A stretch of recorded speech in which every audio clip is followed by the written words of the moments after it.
चलो आगे, ये वाला पैराग्राफ हमारा रहता है, इसको हम लोग कंटिन्यू करते हैं। चाइना की बात कर रहे थे हम लोग। न्यू इकोनॉमिक पॉलिसीज़ ने चाइनीज़ इकोनॉमी को बहुत हेल्प करा था कि एक तरीके से चाइना की जो इकोनॉमी स्टैग्नेट हो गई थी, उसकी ग्रोथ एक जगह पर रुक गई थी, थम गई थी, उसको आगे बढ़ाने का काम करा था न्यू इकोनॉमिक पॉलिसीज़ ने चाइना के अंदर। ठीक है, क्या करा चाइना ने इसके लिए, अपनी इकोनॉमिक ग्रोथ को बूस्ट करने के लिए?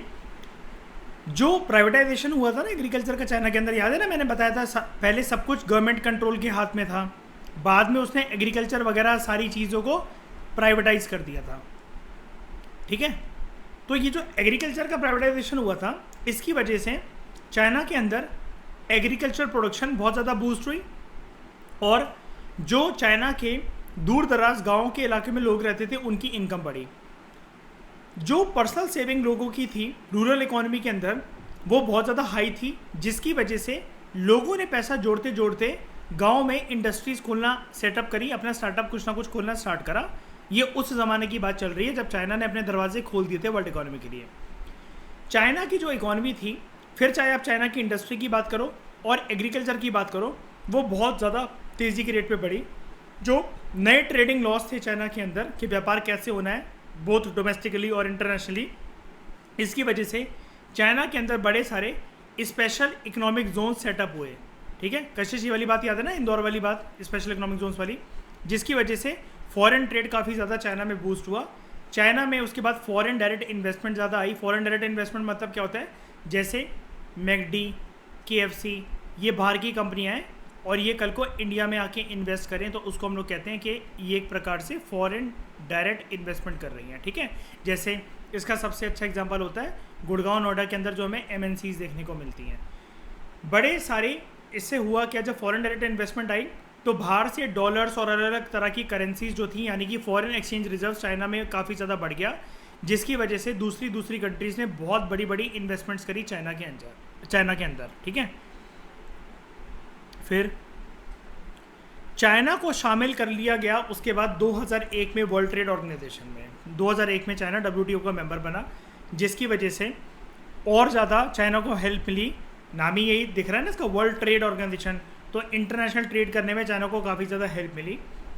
उसके बाद ये जो चाइनीज़ इकॉनमी थी वो वर्ल्ड की इकॉनमी के साथ इंटीग्रेट होती चली गई, जिसकी वजह से वर्ल्ड इकोनॉमिक ऑर्डर, याद रखना इकोनॉमिक ऑर्डर की बात हो रही है यहाँ पर, ये USA की हेजीमनी वाला चैप्टर नहीं है, इंटरनेशनल कोई पॉलिटिकल ऑर्डर नहीं, वर्ल्ड का इकोनॉमिक ऑर्डर, यानी कि इकोनॉमी ग्रोथ और इकोनॉमिक ग्रोथ से मिलने वाला जो फ़ायदा था वो एक तरीके से टिल्ट होने लगा चाइना के फेवर में। और आज तो आप जानते ही हो चाइना का माल है ना कशिश समक्ष कैसा रहता है, मतलब कहते हैं ना जैसे कशिश के प्यार प्यार चाइना के माल की तरह है ना चले तो शाम तक और चले तो चांद तक, यही वाली चीज़ है। चाइना के प्रोडक्ट अगर एक बार चल गए तो हमेशा चलते रहेंगे, ख़राब निकले तो कहो मतलब मंगल बाजार जैसी चप्पलें निकलें कि टूट जाएं, है ना।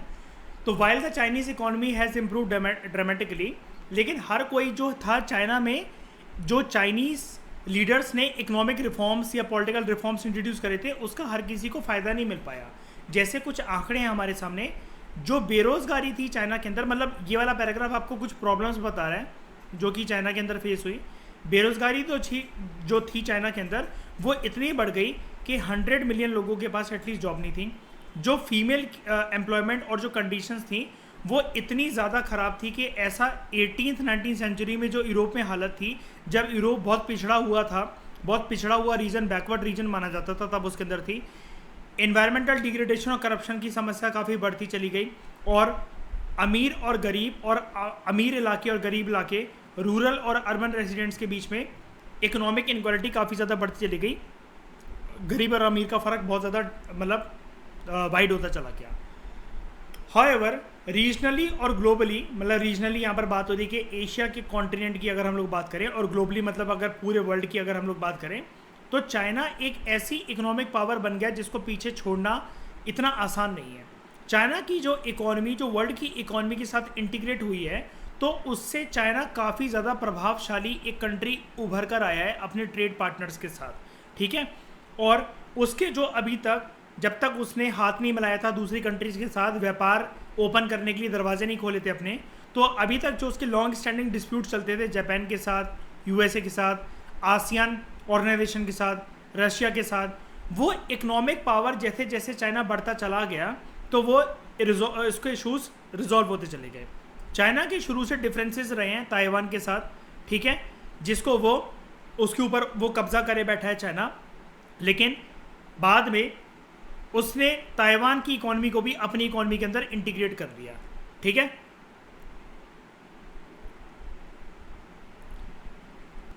अब चाइना की जो इकोनॉमी बढ़ती चली गई, एक प्रकार से चाइना की इकोनॉमी का बढ़ना एक प्रकार से एशिया की इकोनॉमी को एक प्रकार से स्टेबिलिटी प्रोवाइड करता है। मतलब समझने की कोशिश करो, चाइना एशिया का पार्ट है, ये बहुत स्ट्रॉन्ग पिलर है। यानी कि आप इसको ऐसा मान सकते हो जैसे मान लो कशिश समक्ष बिटकॉइन है, इथीरियम है, माना है, सैंडबॉक्स है। अगर इसमें सबसे स्ट्रॉन्ग पिलर सैंडबॉक्स है तो पूरी की पूरी क्रिप्टो मार्केट को सैंडबॉक्स संभाल सकता है, ऐसे करके मान लो, ठीक है। तो ऐसी पूरी एशिया में जब सारी एशियन इकोनॉमीज 1997 में फाइनेंशियल क्राइसिस फेस कर रहे थे, तो ओवरऑल अगर हम लोग एशिया की झलक देखें, जब पूरी आसियान इकोनॉमीज वगैरह वो फेस करी थी क्राइसिस, तो ओवरऑल एशिया के ऊपर ज़्यादा फर्क इसलिए नहीं आया क्योंकि चाइनीज़ इकोनॉमी उस टाइम पर स्टेबल थी जब सारी की सारी आसियान इकोनॉमीज डिक्लाइन कर रही थी। है तो आसियान की जितनी कंट्रीज वो एशिया का पार्ट ही ना, फिर क्या हुआ कि अगर हम उसे एक नाम बोल दें साउथ ईस्ट एशिया, है तो वो एशिया का पार्ट ही ना सारा का सारा। लेकिन चाइना इन सारी की सारी एशियन इकोनॉमीज में एक बहुत स्ट्रॉन्ग पिलर है, एक बहुत अहम भूमिका निभाता है, ठीक है। उसके बाद चाइना ने अपने इन्वेस्टमेंट को बहुत ज़्यादा डाइवर्सिफाई करा। चाइना आजकल के टाइम में जो पिछड़े हुए कॉन्टिनेंट्स रीजन्स हैं जैसे लैटिन अमेरिका यानी कि साउथ अमेरिका के कुछ पार्ट्स और अफ्रीका, वहाँ पर अपने प्रोजेक्ट्स को डालता चल रहा है, जिसकी वजह से डेवलपिंग कंट्रीज़ की ग्रोथ में चाइना एक ग्लोबल प्लेयर उभर कर आ रहा है। चाइना को कई लोग एक अट्रैक्टिव पार्टनर मान रहे हैं, लेकिन ये चीज़ इतनी इंप्रेसिंग चीज़ भी नहीं है।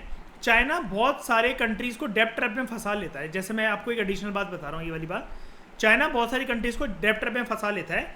जैसे इसने श्रीलंका को लोन दिया था और जब श्रीलंका वो लोन नहीं चुका पाया तो 2014-15 में इसने क्या करा, श्रीलंका के एक पोर्ट था, बड़ा प्यारा नाम है उसका, हम्बनतोता पोर्ट। हम्बनतोता पोर्ट को इसने कब्जा लिया है चाइना ने, पता है कितने साल के लिए? 99 ईयर्स के लिए उसकी लीज हासिल कर ली है। ऐसा चाइना क्यों कर रहा है? बीच में है इंडिया और यहाँ पर है चाइना, तो ये छोटे छोटे जितनी कंट्रीज है, नेपाल, भूटान, श्रीलंका, मालदीव्स, इन सबको इन्वेस्टमेंट प्रोजेक्ट्स का लालच दे देकर फंसाता जा रहा है।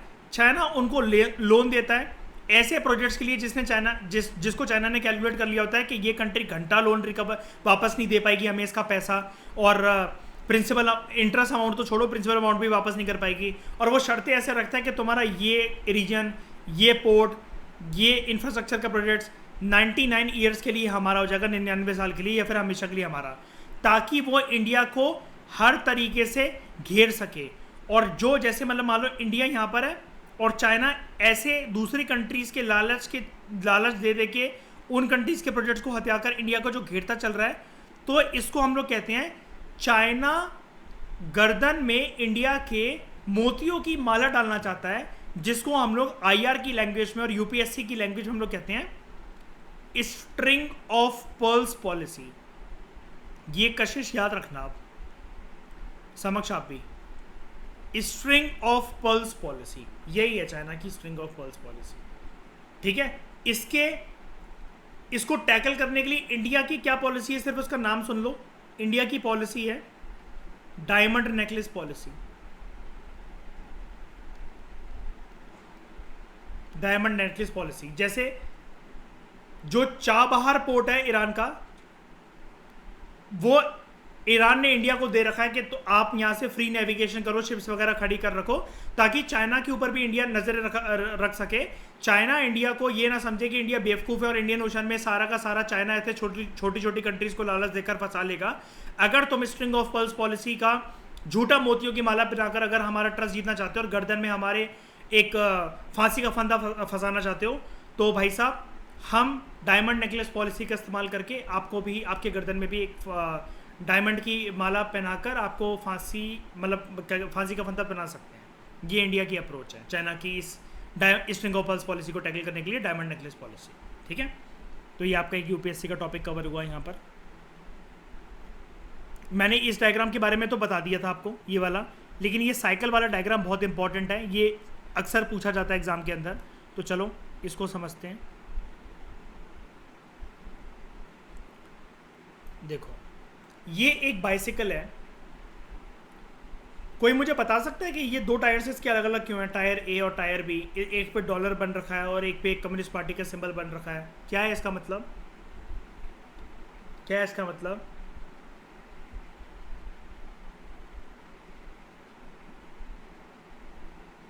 नहीं नहीं नहीं, ठीक है, अंदाज़ा ठीक लगाया, कोई बात नहीं। बेल्ट राइट, यूएसए और यूएसएसआर आप कह रहे हो, लेकिन कोई बात नहीं।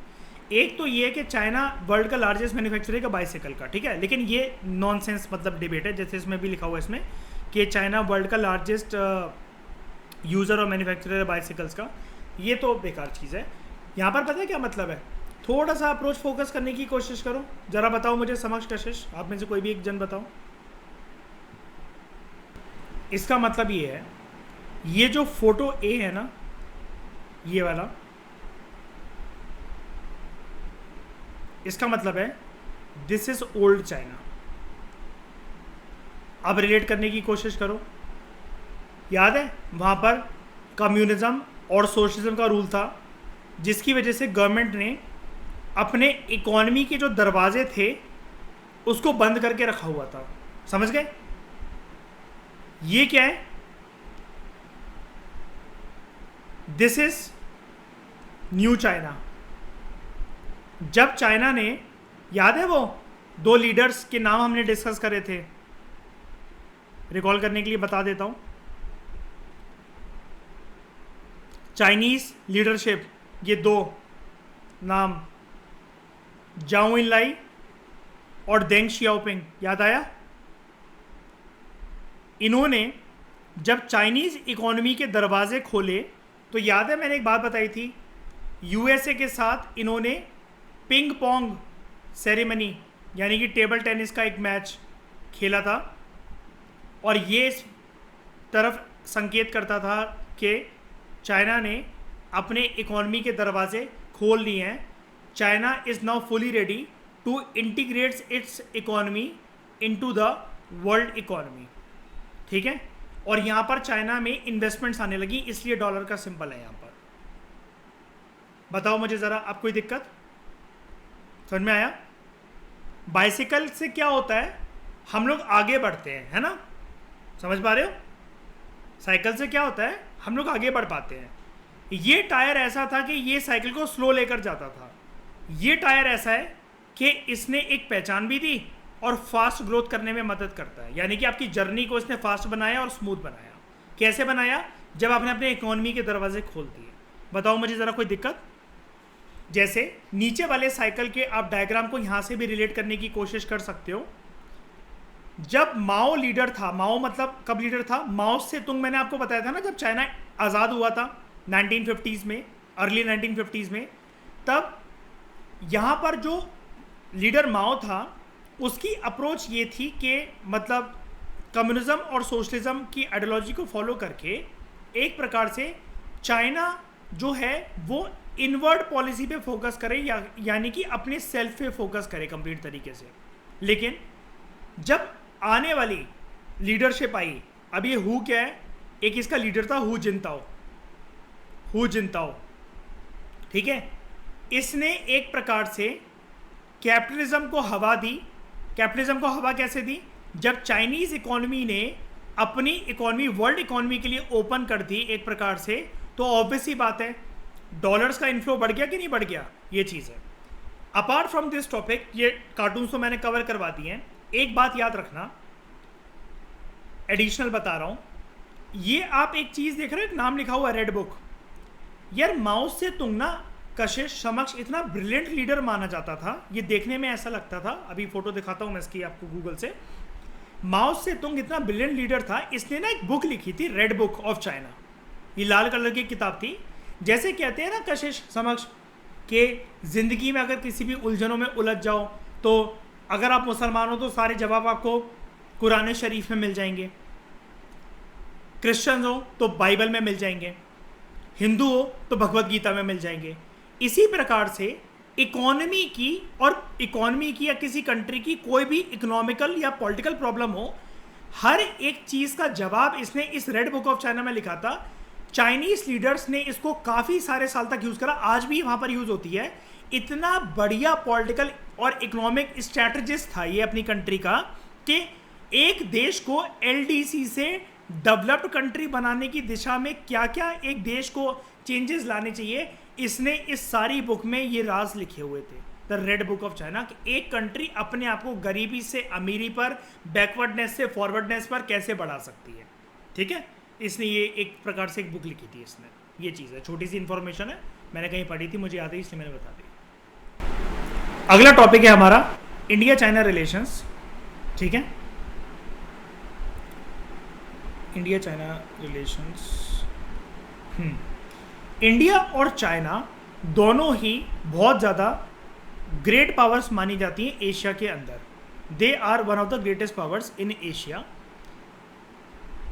अगर इसकी बैकग्राउंड की बात करें, ग्रेटनेस आज तो है, लेकिन जब तक वेस्टर्न इंपीरियलिज्म यहाँ पर नहीं आया था, कुल मिलाकर बात यह है कि यूरोपियन कंट्रीज लाइक ब्रिटेन ने जब तक एशिया के ऊपर कब्जा नहीं करा था और इंडिया चाइना के ऊपर कब्जा नहीं करा था, ये कंट्री पहले भी बहुत ज़्यादा ग्रेट मानी जाती थी। देखो, जो कंट्री की महानता है हमारी, अगर हिंदुस्तान की बात करें, कशिश समक्ष, और कशिश आप तो बहुत अच्छे से जानते हो बीइंग यूपीएससी एस्पिरेंट, आपने तो एशियन हिस्ट्री वगैरह सब पे पढ़ रखा है, कितना ज़्यादा व्यापार होता था हमारे पास, कनिष्क रूलर्स, अशोका, चंद्रगुप्त मौर्य, ये सब कितने महान थे, है ना। लेकिन चाइना की महानता की बात करें तो कशिश, वो सुना है ना आपने, सिल्क रूट पढ़ाया था ना मैंने,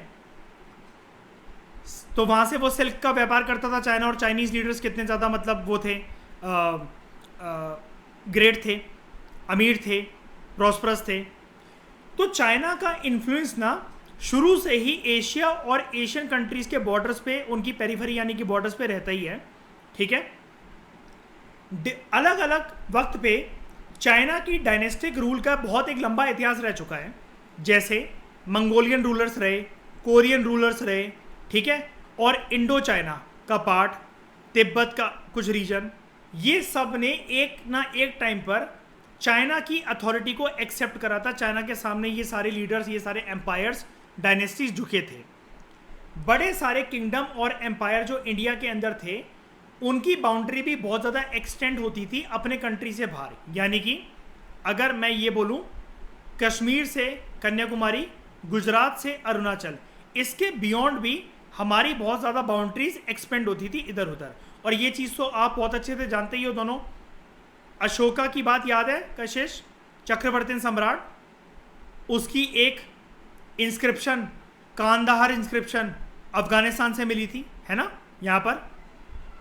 तो इनके जो रूल्स थे वो बहुत ज़्यादा एक्सटेंड होते थे, अपने बॉर्डर से भी ज़्यादा था, अपने बॉर्डर से भी ज़्यादा।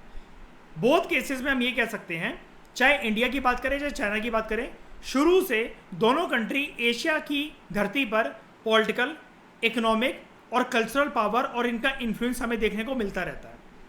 हाउएवर, जो रीजन्स हैं जहाँ पर इंडिया और चाइना अपना मतलब क्या कहते हैं, मतलब क्या कहते हैं, उसकी पावर अपनी एक्सटेंड करते थे, वो ओवरलैप कभी नहीं करे। यानी कि इनके बीच में कभी हिस्ट्री आपने इतनी पढ़ रखी है समकशिश, कभी आपने ये सुना है एंशिएंट हिस्ट्री में चाइना और इंडिया के वॉर्स आपको देखने को मिले हो, या चाइनीज रूलर्स पर इंडियन रूलर्स भिड़ने को मिले हो? कहने का मतलब ये है कि अगर इंडिया इस तरफ के एरियाज पे फोकस कर रहा है तो चाइना इस तरफ के एरियाज पे फोकस करता था। कभी भी ऐसा नहीं था कि ये कॉमन एरिया है ए, ये चाइना को भी चाहिए, ये इंडिया को भी चाहिए। कभी ऐसे रीजन्स ओवरलैप नहीं हुए, लेकिन 1962 में होंगे। ठीक है, 10 दोनों के बीच में, क्योंकि चाइना इस तरफ फोकस कर रहा है, इंडिया इस तरफ फोकस कर रहा है, एग्जाम्पल के तौर पे मैंने ये बनाया ये एरोस के थ्रू, इसलिए क्योंकि दोनों के रीजन्स रेयरली ओवरलैप करते थे कभी, इसलिए शुरू में अगर बहुत एंशिएंट टाइम की हम लोग बात करें तो इनके बीच में पॉलिटिकल और कल्चरल इंटरेक्शन इतना ज़्यादा नहीं था। It was very much limited in nature. Result क्या था? दोनों कंट्रीज एक दूसरे से बहुत ज़्यादा फेमिलियर नहीं थी। लेकिन जैसे ही दुनिया में हमें 20वीं शताब्दी की शुरुआत देखने को मिलती है, यानी कि 20वीं सेंचुरी की जैसी स्टार्टिंग होती है, दोनों नेशंस एक दूसरे के सामने मिलते हैं, इनके लीडर्स के बीच में कुछ एक्सचेंजेस होते हैं। और सबसे बड़ी बात तो ये थी कि डीकोलोनाइजेशन की जो स्ट्रगल्स थी वो सारे के सारे एशिया में एक जैसी थी। क्यों? सबके ऊपर एक प्रकार से यूरोपियन नेशंस ने कब्जा कर रखा था, and most specifically and to be precise Great Britain ने सबके ऊपर कब्जा कर रखा था, ठीक है, जिसमें चाइना भी गुलाम था और इंडिया भी गुलाम था, ठीक है। तो जैसे ही इंडिया अपनी आज़ादी प्राप्त करता है ब्रिटेन से और चाइना भी अपनी आज़ादी मतलब पा लेता है फॉरेन पावर्स को एक्सपेल करके अपनी धरती से, तो दोनों कंट्रीज एक दूसरे के पास आती चली गई और दोनों कंट्रीज ने कॉमन विजन ये देखा कि हम अपना कॉमन फ्यूचर शेप करेंगे। डेवलपिंग वर्ल्ड की दिशा में एशिया का पहिया, बाइक, शिप, गाड़ी आगे चलाने के लिए हम इस एशियन इकोनॉमी के ड्राइवर बनेंगे। दोनों के रिश्ते अपनी अपनी आज़ादी के बाद 1947 से जब से इंडिया आज़ाद हुआ और 50s में अर्ली 50s में 49 में वैसे आज़ाद हो गया था चाइना, ठीक है। तो लीडर माओ से तुंग और जवाहरलाल नेहरू या अर्ली लीडर्स और भी जो थे, जैसे जवाहरलाल नेहरू के कैबिनेट में सरदार वल्लभ भाई पटेल या फिर और भी जितने भी मतलब एक्स-वाई-जेड कोई भी जो लीडर्स थे, हमारे इंडियन लीडर्स और चाइनीज लीडर्स, इनके रिश्ते गहरे होते चले गए। लोगों के बीच में cultural interactions, economic interactions, leaders के बीच में पॉलिटिकल इंटरेक्शंस बहुत गहरा होता चला गया, जिसकी वजह से एक स्लोगन बहुत पॉपुलर हुआ दोनों कंट्रीज के बीच में, हिंदी चीनी भाई भाई। ये बहुत पॉपुलर हुआ, आपने सुना भी होगा, है ना, ठीक है। उसके बाद हाउएवर होता है ना कशिश, जिसके साथ ज्यादा घुलो मिलो, जिसमें ज्यादा घुसो, बिगड़ती भी सबसे ज्यादा उससे ही है ना। आपकी कोई बेस्ट फ्रेंड है, आप उससे कह रहे हो तो मुझे बहुत कम मिलती है, जिस टाइम पर सेम कॉलेज जाने लगोगे उसके साथ या फिर वो आपकी बिल्डिंग में आपकी ब्लॉक में आके रहने लगे, उससे पक्का बिगड़ जाएगी। ये चीज़ होती है ना, दुनिया में ये चीज़ गवाह है मतलब इस चीज़ की। तो मिलिट्री कन्फ्लिक्ट दोनों के बीच में हुआ अपने बॉर्डर डिस्प्यूट को लेकर, दोनों कंट्रीज के बीच में, ठीक है। दोनों कंट्रीज ने कभी ऐसा सोचा भी नहीं था।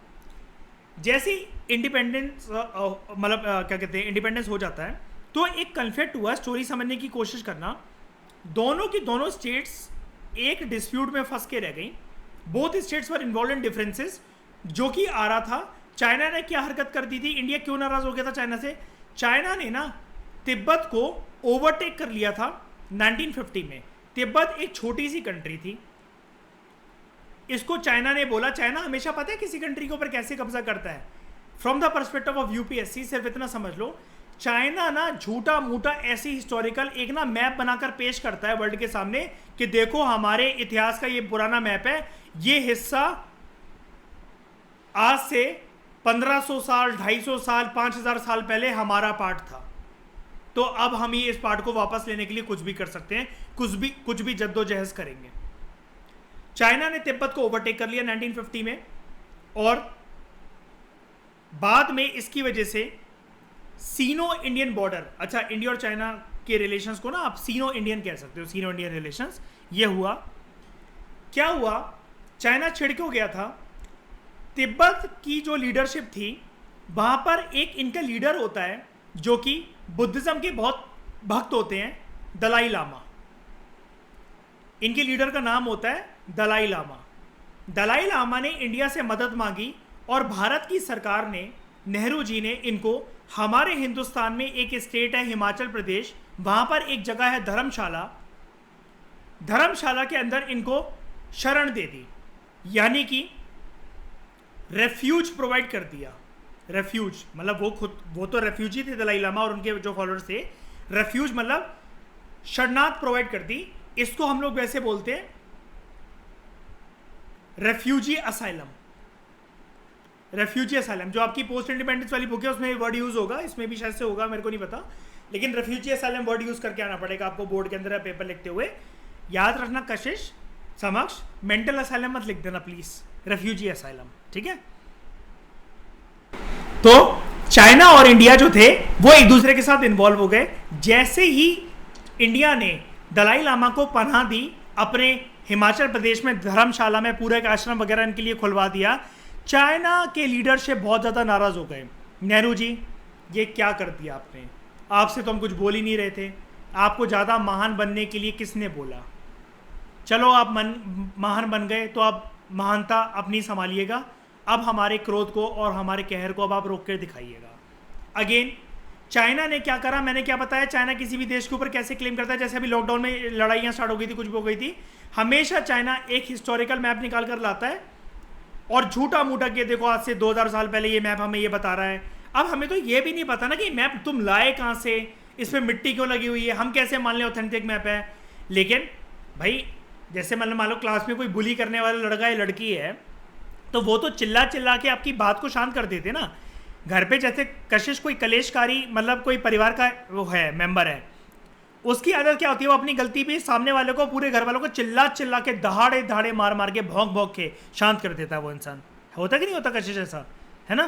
चाहे उसकी गलती हो चाहे मतलब किसी की भी गलती हो, उसकी गलती पे तो मतलब गलती उसको माननी नहीं है, उसको दहाड़े मार मार के भौंक भौंक के सबको शांत कर देना है। तो चाइना और चाइनीज लीडर्स ने क्या करा, ऐसा बोला कि आपका जो हिस्सा है अरुणाचल प्रदेश का, इसमें से कुछ XYZ जो पार्ट है वो हमारा पार्ट रह चुका है इतिहास के अंदर। अब वो पता है कितना बड़ा रीजन था, कितना बड़ा एरिया था वो। You will be shock to know the fact that उस जितना एरिया चाइना ने क्लेम करा, बाद में 1962 की वॉर के बाद उसने हथिया भी लिया, 28 दिल्ली बन सकते थे उस जमीन पर, 28 दिल्ली। Just imagine. इस चीज का एपिसोड आज ही खत्म कर लेना या इस हफ्ते के अंदर संडे तक खत्म कर लेना। प्रधानमंत्री एपिसोड को देखकर इंडिया चाइना वाला लिखना उस पर ABP न्यूज पे जाकर, और वो एपिसोड खत्म कर लेना। बहुत अच्छे से वो टॉपिक आपका कवर हो जाएगा, बहुत ज़्यादा अच्छे से। फिर इंडिया वाली बुक जो पोस्ट इंडिपेंडेंस में डिटेल में दे रखा, ये जो टॉपिक है 3-4 पेजेस में आएगा ना, तो आपको वहाँ कोई दिक्कत नहीं आएगी। जैसे इसका ये वाला टॉपिक यहाँ पर भी दे रखा है, उस वाली बुक के अंदर भी है। बहुत सारी चीज़ें उस वाली बुक के अंदर ओवरलैपिंग है। ठीक है, क्यों है ओवरलैपिंग? यार जब वर्ल्ड पॉलिटिक्स में अगर इंडिया शामिल है, तो इस टाइम पर इंडिया की राजनीति में भी तो बहुत कुछ चीज़ें हलचल हो रही थी ना, और वो बुक इंडिया स्पेसिफिक है ना। तो इंडिया की राजनीति में जो सरकारें थी, वो जब इस तरह की अहम भूमिकाएं हो जाती थी दुनिया में, तब वो क्या कदम लेते थे, वो बुक उसके बारे में। तो ये टॉपिक्स वहाँ पर ओवरलैप कर जाते हैं। खैर छोड़ो, इंडिया और चाइना के बीच में उसके बाद 1962 में क्या हुआ, बॉर्डर कन्फ्लिक्ट हुआ। ठीक है, चाइना ने टेरिटोरियल क्लेम्स करे कि इतना इतना XYZ जो एरिया है अरुणाचल प्रदेश का, और लद्दाख के अंदर जो अक्साई चीन का एरिया है, उसको चाइना ने हड़पने की कोशिश करी। ठीक है, ये चीज़ जो कन्फ्लिक्ट हुआ 1962 का, इसमें इंडिया की मिलिट्री को बहुत मुंह की खानी पड़ी। इंडिया वैसे भी अपने इकोनॉमिक क्राइसिस वगैरह से जूझ रहा था। ठीक है, और इसके लॉन्ग टर्म इम्प्लीकेशन बहुत निकले इंडिया और चाइना के ऊपर। जो नारा अभी तक चल रहा था, हिंदी चीनी भाई भाई, वो अखबारों में हमारे पता है क्या आने लगा, हिंदी चीनी, यहां पर दिखाता हूं, हिंदी चीनी अखबारों में आने लगा, इंडिया के अखबारों में हिंदी चीनी बाय बाय। ये नारा यहां से यहां मतलब कन्वर्ट हो गया। डिप्लोमेटिक रिलेशंस इसके बाद दोनों कंट्रीज के बीच में बिल्कुल नहीं रहे। दोनों कंट्रीज ने आपस में बिल्कुल बातचीत तोड़ दी अपनी 1976 तक। बाद में रिलेशंस जो थे दोनों कंट्रीज के बीच में इंप्रूव होना शुरू हुए मिड 1970s में, जब चाइना ने अपनी पॉलिसी में टिल्ट लाया। चाइना ज़्यादा प्रैग्मेटिक और लेस आइडियोलॉजिकल बना, और जानते हो ना कब, मतलब जब उसने अपने दरवाजे खोल दिए। ये 1970s देख रहे हो, ये 1970s के अंदर क्या हुआ था भाई। 1970s के अंदर यहाँ पर ऊपर आओ, सारी चीज़ें कनेक्टेड हैं। देखो ये दो लीडर्स थे अच्छे, 72 में जाओ इनलाई, 78 में देंग शियाओपिंग। इन दो लीडर्स की वजह से 1970s में जब पॉलिसी में अप्रोच में चेंज आया चाइना की, और जब उसने दुनिया को एक नए नज़रिए से देखना शुरू करा चाइनीज लीडर्स ने, तब हमें लगा कि यस, अब हम चाइना के साथ सीरीज ऑफ टॉक्स कर सकते हैं अपने पुराने बॉर्डर इशू को रिजॉल्व करने के लिए। 1981 में इंडिया ने ये चीज़ स्टार्ट करी, और चाइना ने उस टाइम पर दोस्तों दगाबाजी करी थी हमारे साथ। उस टाइम पर जिस टाइम में UN ने ये बोला था कि हम 5 परमानेंट सीट्स ऑफर करने जा रहे हैं, और इंडिया को परमानेंट सीट ऑफर जस्ट हो ही रही थी, लेकिन इंडिया ने अपनी जगह वो सीट चाइना को दे दी परमानेंट मेंबर बनने की। और बनो अच्छे, और करो प्यार। चाइना ने जो इंडिया का एरिया ले रखा है, अक्साई चीन वाला एरिया, वो इसी से ले रखा है। अरुणाचल वाला उसने वापस कर दिया था, उसने वो नहीं लिया था। ठीक है, वो वापस कर दिया था। तो since the end of the cold war India China relations में काफ़ी ज़्यादा चेंजेस आए हैं। इनके रिलेशंस अब बहुत ज़्यादा स्ट्रैटेजिक बन चुके हैं, इकोनॉमिक डायमेंशन भी आ चुकी है इनके बीच में। इकोनॉमिक डायमेंशन कैसे, भैया ट्रेड व्यापार जो दोनों नेशंस के बीच में होता है वो हद से ज़्यादा होता है। और इस बात का अंदाज़ा आप इस चीज़ से लगा सकते हो, कोविड की लहर जैसी आई, इंडिया किस किस चीज़ को संभाले, लेकिन बॉर्डर फ्रंट पे जो चाइना ने हरकतें दिखाई थी 2020 में, उसको लेकर चलते देखते इंडिया ने ऐप्स बैन करी, टिकटॉक बैन करा, लेकिन मजाले के ट्रेडिंग रिलेशंस तोड़ दिए चाइना से। नहीं तोड़ सकते क्योंकि दोनों के बीच में बहुत इंटेंस क्वांटिटी में ट्रेड होता है। दोनों अपने आप को अपना विजन देखते हैं कि दोनों एक राइजिंग पावर है ग्लोबल पॉलिटिक्स में, और दोनों एक अहम भूमिका प्ले करना चाहते हैं एशियन इकोनॉमी में और उसकी पॉलिटिक्स में। रिलेशंस की खटास मिटी कैसे? राजीव गांधी जब प्रधानमंत्री बने, ठीक है, जो अभी राहुल गांधी है ना कांग्रेस के लीडर, उनके फादर थे राजीव गांधी, ये प्रधानमंत्री थे। राजीव गांधी चाइना की विजिट पे गए थे दिसंबर 1998 में, जिसकी वजह से इंडिया और चाइना के रिलेशंस में जो अभी तक खटास थी वो दूर हुई। दोनों ने ये बोला कि हम अपने बॉर्डर पे पीस और ट्रैंक्विलिटी, शांति व्यवस्था बनाए रखेंगे और किसी भी प्रकार के कन्फ्लिक्ट को अवॉइड करेंगे, स्पेशली बॉर्डर पे। दोनों ने बड़े सारे एग्रीमेंट साइन करे कि कल्चरल प्रोग्राम्स हम अपने बीच में एक्सचेंज करेंगे, साइंस और टेक्नोलॉजी की दिशा में, और 4 बॉर्डर पोस्ट इंडिया और चाइना ने एक दूसरे के लिए खोल दी जहाँ से सामान, ट्रक और मैन एंड मटेरियल आ जा सकते हैं। अगर बात करें कि इंडिया और चाइना के रिलेशंस की गहराई कितनी है, वेरी इंपॉर्टेंट समक्षन कशिश, ये वाले फैक्ट यूपीएससी में लिखने के लिए ज़्यादा नंबर दिलाएंगे आपको। इंडिया और चाइना का जो ट्रेड है सिंस 1999 30% तक ग्रो हुआ है। 30% दोस्तों, 30%, वेरी बहुत बड़ा चीज़ होती है, ठीक है। इन दोनों के बीच में जो बायलेटरल रिलेशंस हैं, अगर उसको देखें और सिर्फ ट्रेड की एंगल की बात करें, उसके पैसों की बात करें, तो जो 1992 में इंडिया और चाइना के बीच में माल का मतलब गुड्स एंड सर्विसेज का जो व्यापार होता था, अगर उसकी कीमत को देखें $338 मिलियन थी, तो आज वो $84 बिलियन है 2017 के आंकड़ों के अकॉर्डिंग। मिलियन से बिलियन, और वो भी 84 बिलियन। हाल ही की बात करें तो दोनों कंट्रीज ने एग्रीमेंट साइन करा है कि वो आपस में कोऑपरेट करेंगे एक दूसरे के साथ, और जिस भी एरियाज में उनके बीच में कन्फ्लिक्ट होंगे उसको सॉल्व करने की कोशिश करेंगे। जैसे एनर्जी डील्स दोनों ने साइन कर रखी हैं। ग्लोबल लेवल पे बात करें तो एक प्रकार से बड़ी सारी इंटरनेशनल इंस्टीट्यूशंस लाइक WTO में, जो कि एक बहुत इंपॉर्टेंट इकोनॉमिक ऑर्गेनाइजेशन है, उसमें दोनों कंट्रीज ने सिमिलर पॉलिसीज अपना रखी हैं, ठीक है। जब 1998 में अटल बिहारी वाजपेयी हमारे प्रधानमंत्री थे, अटल बिहारी वाजपेयी जब हमारे प्रधानमंत्री थे, इंडिया ने कुछ न्यूक्लियर टेस्ट करे थे, और इंडिया ने उन न्यूक्लियर टेस्ट को करते वक्त ये जस्टिफिकेशन दी थी, जब वेस्टर्न कंट्रीज USA वगैरह से हमें खतरा था कि न्यूक्लियर टेस्ट हमने छुप छुप के करे थे। जॉन अब्राहम की ऐसी कोई मूवी भी आई थिंक, उसका नाम परमाणु या पता नहीं क्या नाम है, वो उसी के ऊपर बन रखी है।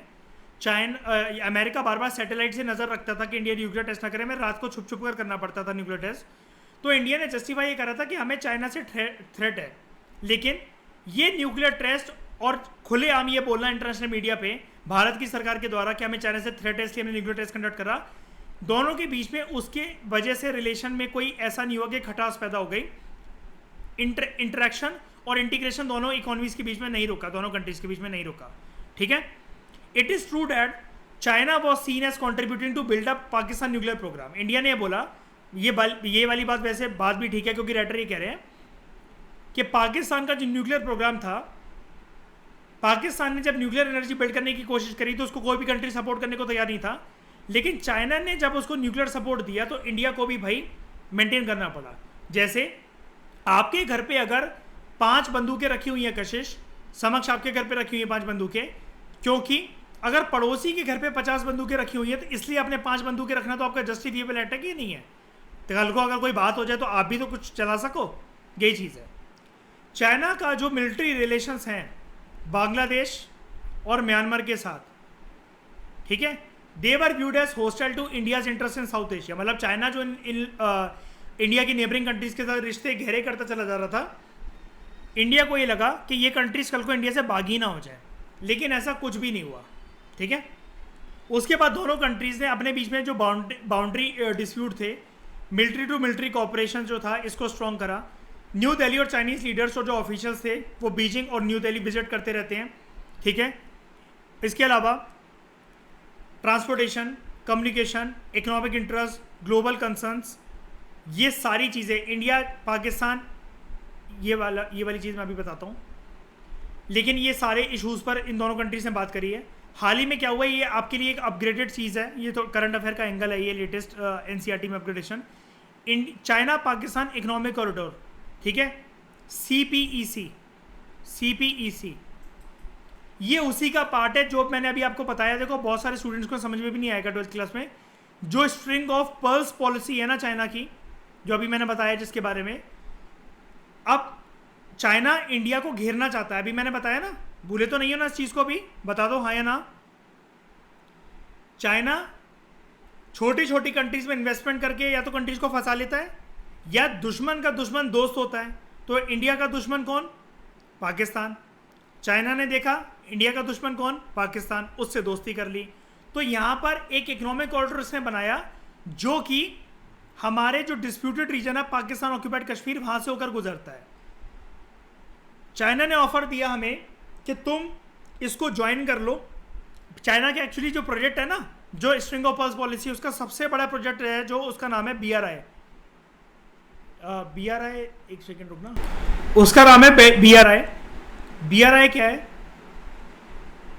नई सिल्क रूट जो है ना, जो चाइना जिसको मतलब कह रहा है कि 21st सेंचुरी की सिल्क रूट हम फिर से रेनोवेट करने जा रहे हैं, belt and road initiative. Belt and road initiative, इस BRI प्रोजेक्ट के अंतर्गत ही जो चाइना है वो पाकिस्तान से हाथ मिलाकर उसने लॉन्च करा CPEC, China Pakistan economic corridor. CPEC BRI का ही पार्ट है, ये चीज़ याद रखना। उसके बाद चाइना के और इंडिया के एंगल में कुछ कड़वाहट क्या है, एक तो ये CPEC belt and road initiative का प्रोजेक्ट। उसके अलावा जब भी पाकिस्तान का मुद्दा या फिर POK का मुद्दा उठता है UN में, तो हमेशा चाइना एक परमानेंट मेंबर है UN का, वो हमेशा पाकिस्तान को सपोर्ट करता है अगेंस्ट इंडिया।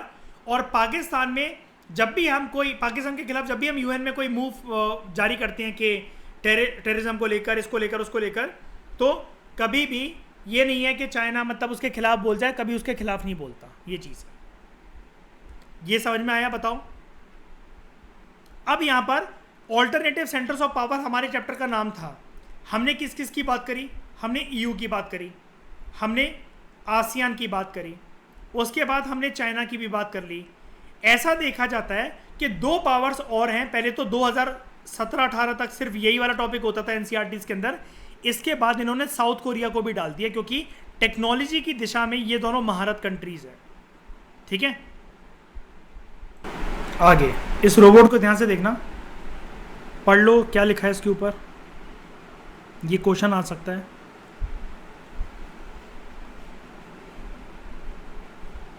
असीमो, ये रोबोट का नाम है, जापान का बहुत फेमस रोबोट है, बहुत सारे MNCs घर घर में होता है ये रोबोट। जानते हैं पूरी कहानी? अभी बताता हूँ। कह रहा है आपने बड़े फेमस ब्रांड के नाम सुने होंगे, जैसे Sony, Panasonic, Canon, Suzuki, Honda, Toyota, Mazda. ये कुछ रेप्यूटेड नाम हैं जो कि ऐसी कंपनी हैं जो कि हाई टेक्नोलॉजी प्रोडक्ट बनाते हैं जापान के अंदर। जापान में एक तो लिमिटेशन बहुत है, जैसे नेचुरल रिसोर्सेज इतने ज़्यादा नहीं है जापान के पास। जापान ज़्यादातर अपनी डेवलपमेंट इंपोर्ट्स के ऊपर डिपेंड करता है। यानी कि अगर मैं आपको एक बात बताऊं, जापान में ना चावल नहीं उगता, जापान ना प्लास्टिक का चावल उगाता है। अब आप कहोगे प्लास्टिक का चावल? जी हाँ, प्लास्टिक का चावल खाने लायक होता है, लेकिन वो जैसे कैप्सूल्स भी तो प्लास्टिक के होते हैं, लेकिन क्या उसको निगलते नहीं हो? क्या निगलते हो ना? कभी बताऊंगा उसके बारे में, वो कैसी टेक्नोलॉजी है चाइना की। जापान की। जापान ना, जैसे आपने वो देखा ना, बड़ी सारी कंट्रीज क्या करती हैं, कुछ रूम्स में ग्रीन हाउस इफेक्ट पैदा करके, गर्माहट पैदा करके, कुछ आर्टिफिशियल सनलाइट पैदा करके प्लांट्स को उगाती हैं। ऐसी समझ जाओ कि चावल ऐसे उगते हैं जापान के अंदर, ठीक है। लेकिन नेचुरल रिसोर्सेज का अभाव होने के कारण, इसकी कमी होने के कारण और इंपोर्ट पे डिपेंड होने के कारण, यानी कि खर्चा ज़्यादा होना चाहिए जापान का, लेकिन फिर भी जापान लगातार एक प्रोग्रेसिव नेशन के तौर पर उभरा है जब से सेकेंड विश्व युद्ध खत्म हुआ था। ठीक है, जापान को कोई पावर रोक नहीं पाई है। सेकेंड विश्व युद्ध के बाद आप जानते हैं हिरोशिमा नागासाकी में जो उसके साथ व्यवहार हुआ, लिटिल बॉय फैट मैन नाम के जो बम गिराए गए, लेकिन जापान उसके बाद रुका नहीं और मोटिवेशन के साथ काम करता रहा। जापान सबसे पहले 1964 में Organization for Economic Cooperation Development यानी कि OECD का मेंबर बनता है। OECD की फुल फॉर्म आ सकती है।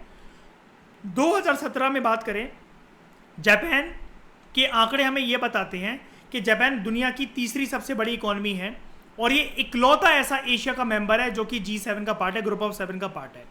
11th मोस्ट पॉपुलस नेशन है दुनिया के अंदर। जापान इकलौता ऐसा नेशन है जिसने growth pi even after suffering from nuclear bombs की डिस्ट्रक्शन से। सेकेंड लार्जेस्ट कंट्रीब्यूटर है ये यूएन के बजट में, यानी कि देख रहे हो यूनाइटेड नेशंस में जितना बजट जाता है सर, नंबर 1 किसका जाता है? यूएसए का। सेकेंड लार्जेस्ट कंट्रीब्यूटर है जापान। जापान का नंबर 2 पे सबसे ज़्यादा पैसा जाता है यूएन को चलाने के लिए। ऑलमोस्ट 10% देता है, ठीक, चंदा यूएन को। जापान का जो सिक्योरिटी अलायंस है यूएसए का, वो 1951 से बन गया था। मतलब यूएसए ने बॉम्ब गिराए थे, लेकिन ऐसा नहीं है कि जापान ने यूएसए के साथ रिलेशन तोड़ दिए। बेस्ट फ्रेंड्स हैं आज के टाइम पे, कभी इनके बीच में लड़ाई नहीं होती है। जापानीज कॉन्स्टिट्यूशन का आर्टिकल 9 है, वो ये कहता है Japanese people for ever renounce war. Japan के लोग कभी वॉर नहीं करेंगे और ये इनके नेशन का सॉवरेन राइट है कि वो कभी किसी युद्ध में किसी शस्त्र का इस्तेमाल नहीं करते हैं। ना ही जापान कभी, अगर किसी का इंटरनेशनल डिस्प्यूट हो जाए जापान के साथ, तो जापान कभी भी उस कंट्री पर थ्रेट और फोर्स यूज नहीं करेगा। और सबसे बढ़िया बात, जापान के अंदर आपको पता है स्कूल के अंदर एग्जाम्स नहीं होते। जापान के पास अपनी परमानेंट मिलिट्री नहीं है कोई भी, फिर भी देखो कंट्री अपने आप को कितने अच्छे से चला रही है। कोई एग्जाम्स नहीं होते, रिटर्न एग्जाम्स वहां पर स्कूलों के अंदर। जापान अपने लोगों को क्योंकि ये सिखाता है, जापान का ये मानना है रियल दुनिया के अंदर, जापान मैसेज देता है कि दोस्तों रियल दुनिया के अंदर ना इंसान ना अपनी स्किल्स के बदौलत जाना चाहता है, ना कि वो जितना पढ़ा लिखा है या क्या भी है। आप जैसे देख लो, हमारे फादर वगैरह सब लोगों के बिजनेसमैन हैं। क्या वो PhD स्कॉलर्स वगैरह वो हैं कि गोल्ड मेडलिस्ट हैं या फिर ऑक्सफोर्ड यूनिवर्सिटी से कुछ कोर्स कर आए हैं, लेकिन क्या कमा नहीं रहे हैं? सक्सेसफुल बिजनेसमैन नहीं है क्या? बताओ। ये इलॉन मस्क, ये वो करके, ये क्या ये बहुत ज़्यादा पढ़े लिखे लोग हैं ये सारे के सारे। तो ऑल्दो जापान का जो मिलिट्री एक्सपेंडिचर है वो सिर्फ उसकी 1% है GDP का, लेकिन वो फिर भी वर्ल्ड की 7th लार्जेस्ट इकॉनमी है, क्योंकि जापान ना पीस पे बहुत कंट्रीब्यूट करती है। जापान ये सोचती है वॉर पे मिलिट्री एक्सपेंडिचर, ये टैंक, वो टैंक, ये मिसाइल, सैटेलाइट, इस पे वेस्ट करना पैसा बर्बाद है। मतलब वॉर के लिए पैसा, इस पे न्यूक्लियर एनर्जी भी बर्बाद करना है। बाकी पीसफुल पर्पसेस और कंट्री के डेवलपमेंट के लिए तो भाई जापान बहुत देता है। सिर्फ 1% मिलिट्री एक्सपेंडिचर पे खर्चा करता है, सिर्फ 1%, ठीक है। अच्छा, आपके दिमाग में एक बात आई होगी, जब इसकी परमानेंट मिलिट्री नहीं है और सिर्फ पूरी GDP का सिर्फ 1% खर्च कर रहा है, कल को अगर कुछ हो गया, कुछ भसड़ हो गई, तो फिर क्या होगा? होने को तो कुछ भी हो सकता है ना। कल को चाइना नहीं इस पे नजरें टिका देंगे, भाई चलो अटैक करते हैं इस पे। इसने अमेरिका के साथ 1951 में एक परमानेंट एग्रीमेंट साइन कर रखा है। अमेरिका ने इसको ये बोल रखा है लाइफ टाइम के लिए मेरे दोस्त, अगर तुझ पे कोई नजर उठाकर देखेगा, हमारी पूरी मिलिट्री तुम्हारे दरवाजे पे आके खड़ी हो जाएगी। वर्ल्ड का most advance humanoid robot just like चिट्टी, असीमो, ये जापान ने डेवलप करा था, इसका नाम आ सकता है, ठीक है। आगे बात करते हैं साउथ कोरिया। ये कोरिया याद रखना, साउथ कोरिया नॉर्थ कोरिया की बात नहीं हो रही। नॉर्थ कोरिया के पास जितनी मर्जी अच्छी वो, लेकिन इसको हम लोग अच्छी कंट्री नहीं मारते नॉर्थ कोरिया को। साउथ कोरिया को हम लोग पीसफुल मानते हैं। जो कोरिया का पेनिनसुला है वो डिवाइड करता है। कोरिया जब 2 देशों में बढ़ गया था, उन 2 देशों को, एक रिपब्लिक ऑफ कोरिया जिसको हम लोग नॉर्मली साउथ कोरिया के नाम से जानते हैं, दूसरा डेमोक्रेटिक रिपब्लिक ऑफ कोरिया जिसमें वो मोटा गेंडा सांड है, जिसको हम लोग बोलते हैं North Korea, Democratic People's Republic of Korea, ठीक है। सेकेंड वर्ल्ड वॉर के बाद ये दोनों देश एक दूसरे डिवाइड हैं और इनके बीच में जो बॉर्डर है, मतलब एक तरीके से आप उसको ऐसा कह सकते हो, दे आर डिवाइडेड थ्रू, अभी लेमन लैंग्वेज में समझ जाओ, 38th पैरेलल लाइन। जैसे कशिश वो चीज़ याद है आपको, 8 degree channel, 9 degree channel, 10 degree channel, याद है ना वो? ऐसे ही, बस ऐसा मान लो इसको, 38 degree parallel line. Korean war जो हुआ 1950 से लेकर 1953 तक और कोल्ड वॉर एरा के टाइम पर इन 2 कंट्रीज के बीच में राइवलरीज बहुत ज़्यादा इंटेंस हो गई। जैसा वेस्ट जर्मनी और ईस्ट जर्मनी एक दूसरे से खफा थे, लेकिन वो तो बाद में यूनाइट हो गए, लेकिन ये यूनाइट नहीं हो पाया। नॉर्थ और साउथ कोरिया कभी यूनाइट नहीं हो पाए, ठीक है। Both the Korea's finally became members of the UN on 17 सितंबर 1991, ठीक है। मीनवाइल जो साउथ कोरिया है वो एक इंपॉर्टेंट पावर इमर्ज होकर आया एशिया का 1960s और 80s के बीच में। वो एक मेजर इकोनॉमिक पावर बना, और जिसको हम लोग एक टर्म से मतलब बोलते हैं, इसके लिए टर्म यूज होती है miracle of the hand river, ठीक है। होगी कोई नदी उसकी, miracle of the hand river, ये इसके लिए टर्म है, इसकी इकोनॉमिक पावर के लिए मतलब वो है। हैंड रिवर यहाँ पर इसका पार्ट है, इनकी नेशनल रिवर हो गया आई थिंक। और यहाँ पर आप देख सकते हो स्काईलाइन है पूरी की पूरी सियोल सिटी की, सियोल इसकी कैपिटल है, ठीक है। ये चीज़ याद रखना, सियोल इसकी साउथ कोरिया की कैपिटल है। यहाँ पर सिर्फ साउथ कोरिया की बात हो रही है। साउथ कोरिया बाद में Organization of Economic Cooperation Development का मेंबर बना 1996 में, जैसा कि आपने ऊपर पढ़ा था। जापान बना था 1964 में, 64 में जापान बना, और ये कब बना 1996 में। 2017 में इसकी जो इकॉनमी थी वो 11th लार्जेस्ट इकॉनमी बनी, ठीक है। और इसका जो मिलिट्री एक्सपेंडिचर है ये अपनी मतलब दुनिया में जो जो कंट्रीज अपनी मिलिट्री के ऊपर खर्चा करती हैं टॉप 10 में इसका नाम आता है। 10th लार्जेस्ट अपनी मिलिट्री के ऊपर खर्चा करने वाली कंट्री साउथ कोरिया है, और ये 11th लार्जेस्ट इकॉनमी है वर्ल्ड की। जापान कौन सी है? 3rd largest economy in the world, ठीक है। ये मैंने क्रॉस कनेक्शन करके आपको कवर करवा दिया। उसके बाद ह्यूमन डेवलपमेंट रिपोर्ट जो यूएन की आती है 2016 की, उसके अकॉर्डिंग जो ह्यूमन डेवलपमेंट इंडेक्स है साउथ कोरिया का वो 18 है, यानी कि काफ़ी ज़्यादा बढ़िया। मेजर फैक्टर्स जो कि रिस्पॉन्सिबल है इसके हाई ह्यूमन डेवलपमेंट के लिए वो हैं लैंड रिफॉर्म्स का बहुत सक्सेसफुल इम्प्लीमेंटेशन होना, गाँव के डेवलपमेंट पे फोकस करना, ह्यूमन रिसोर्सेज यानी कि इंसान के अंदर स्किल डेवलपमेंट करना, बेरोजगारी मतलब ना हो देश के अंदर, और इक्विटेबल इकोनॉमिक ग्रोथ का फायदा सबको मिलना, यानी कि इकोनॉमिक ग्रोथ अगर हो रही है तो ऐसा ना हो कि रिच और पुअर के बीच में गैप काफ़ी ज़्यादा हो। रिच और पुअर के बीच में गैप इन्होंने नैरो रख रखा है, ना कि रिच यहाँ पर और पुअर यहाँ पर, गैप वाइड नहीं है इनके बीच में, ठीक है। अदर फैक्टर्स जो हैं वो हैं एक्सपोर्ट बहुत ज़्यादा करता है साउथ कोरिया, पब्लिक पॉलिसीज़ बहुत अच्छी हैं इसकी, इंफ्रास्ट्रक्चर पे बहुत ज़्यादा फोकस करता है, इंस्टीट्यूशंस और गवर्नेंस में करप्शन नहीं है काफ़ी ज़्यादा। साउथ कोरिया के कुछ ब्रांड्स लाइक नाम जो हमने सुना होगा हमारे घर में जिनका सामान रहता है, सैमसंग, LG, Hyundai, ये बहुत रिनाउंड ब्रांड्स हैं इंडिया के अंदर। बड़े सारे एग्रीमेंट्स इंडिया और साउथ कोरिया के बीच में साइन हो रखे हैं अपने कमर्शियल और कल्चरल टाइज को स्ट्रॉन्ग करने के लिए। बस तो आई थिंक इस चैप्टर में और कुछ भी नहीं रह गया। कुछ रह गया क्या? नहीं, ठीक है। Thank you very much for discussion, और इसके साथ ही हमारा चैप्टर कंप्लीट हुआ। नेक्स्ट हमारा है साउथ एशिया, तो हम उसको कवर करेंगे। Thank you very much.